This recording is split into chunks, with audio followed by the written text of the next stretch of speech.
There's a reason child predators are among the most hated inmates in prison, and Juan Camargo will experience that firsthand. In a Grand Rapids, Michigan playground, children used to spend their free time playing and enjoying the childhood experience until they met Juan Camargo. To them, he seemed like just a nice man, offering them candy and soda, but when they went back to his apartment, they found out the horrifying truth. Camargo was arrested following the molesting of 6 children from the ages of 2 to 11. But in court, he wasn't just facing justice, he also faced the grieving and shocked mothers. I hope that someday God will lay the guilt on your heart, the pain on your heart that you have made all of us feel.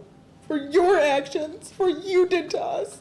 I will never have to think about you, say your name, anything. With nothing to do but keep his head down, the mothers went off on him, even telling him, "You are dead to me." Thankfully, Camargo will never have to hurt a child again, after being sentenced to 60 to 90 years in prison. That you can't be trusted as a member of free society anymore, and thus the sentence has to ensure that you remain behind bars and that the community's children remain safe.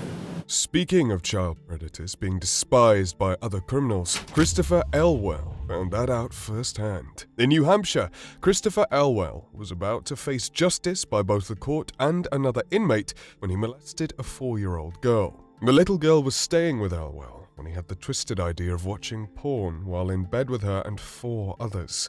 Him showing them videos of sexual acts similar to the ones that she had done. Elwell gave the most absurd statement ever, saying the girl wanted to imitate what was in the video, as if this justifies his action in any way. After being arrested, it turned out this wasn't Elwell's only predatory crime, because he pleaded guilty to engaging in sexual acts with a 14-year-old. A man like this had to be put away for good, but Elwell only received 7 to 15 years in prison. But on his way out of courtroom, Elwell gets another surprise from an inmate awaiting his arraignment. It just goes to show how even on the spectrum of crime, child molesting is a whole other level of evil.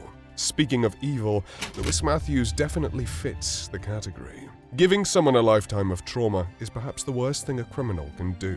And in Tampa, Florida, Lewis Matthews did just that to his own girlfriend's daughter.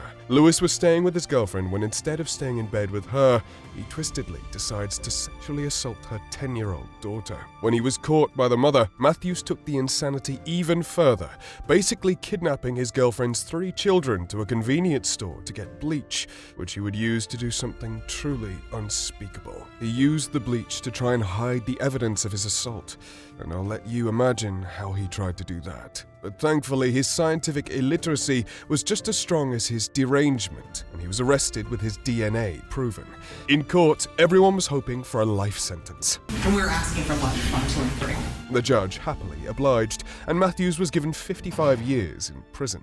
No, man, I thank you for your time and everything. Somehow, though, this led Matthews to chuckle on the way out. Perhaps he didn't realize what would happen to him in the next 55 years. Even when molesters tried to get away with it, like Adam Hohi though, justice always catches up. In Omaha, Nebraska, Adam Hohi was involved in a number of disturbing child predatory charges, such as enticing 2 7-year-old girls in a park and having hundreds of child pornographic photos. I'm here today because of a porn addiction that grew to more abnormal and perverse behavior.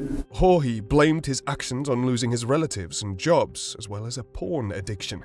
But last time we checked, that doesn't turn you into a child predator. After posting bail, however, Hohi proved he was a predator who couldn't be helped when he exposed himself to a little boy to lure him into his vehicle. This time, though, after posting bail, he grabbed his tails between his legs and fled to Nicaragua. And I'm sorry to anyone and everyone that I've offended with my actions.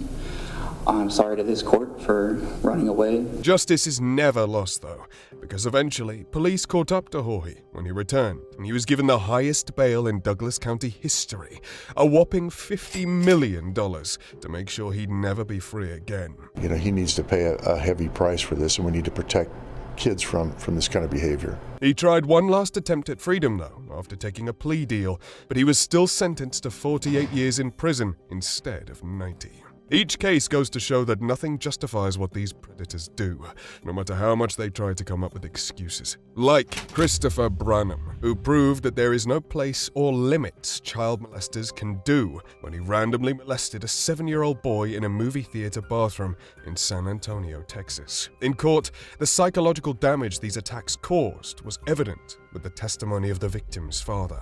He is definitely an introvert now. His grades started to go away. On the other hand, the defense tried to blame Branham's actions on drugs and poor impulse control. But while that may be understandable for eating one too many Twinkies, it isn't for sexual abuse. He is just a sexual predator, Your Honor. He has poor impulse control. Branham's apology was also meaningless to the victim's family. I'd just like to say I'm very sorry. If I could take it back, I would. But they would be glad to know he received 35 years of prison time after a no-contest plea.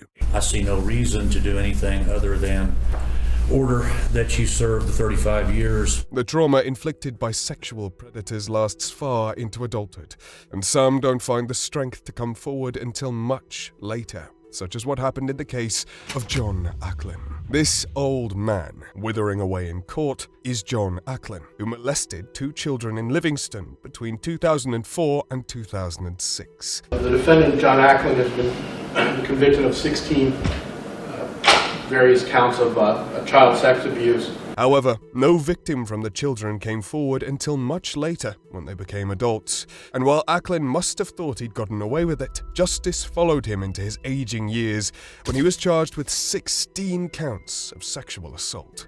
One victim revealed the damage he had done to her, facing him in court and wishing he gets put away for good. I'm finally happy that today I'm able to seek justice for what I've been through. And I hope that he's sentenced to the rest of his life in prison because he should never be let out to harm any other children. Acklin received no sympathy from anyone, including the district attorney. Conduct for which you've been convicted is perhaps the most reprehensible that I've seen. The judge wanted Acklin's case to be an example, so he struck him down with 335 years of prison time. I hope that the victims in this case can stand as an example to other victims everywhere, that justice can be found years later. While Acklin stayed unexposed for a long time, others, like Michael Peach, went to near murderous lengths to cover up what they had done. In Niles, Illinois, Michael Peach would not only sexually assault a 9-year-old, but he would show up at his family's house with weapons to threaten them. After the victim's mother was stun-gunned by Peach, the father proved that parental instincts can kick in and ensure no harm comes to your own children when he fought Peach and won, leading to his arrest. What I didn't know was I was being groomed and set up to practically hand-deliver my son to a predator. In court, no one was more disgusted with Peach than the judge, who constantly reminded him of the fact that he was a monster. You are a textbook pedophile, predator in every way. Mr. Peach, you made a statement to the police being interviewed that you were a monster. This court wholly agrees with you that you are a monster. And after beating him down and sentencing him to 48 years in prison, he promptly kicked him out of his courtroom. Get this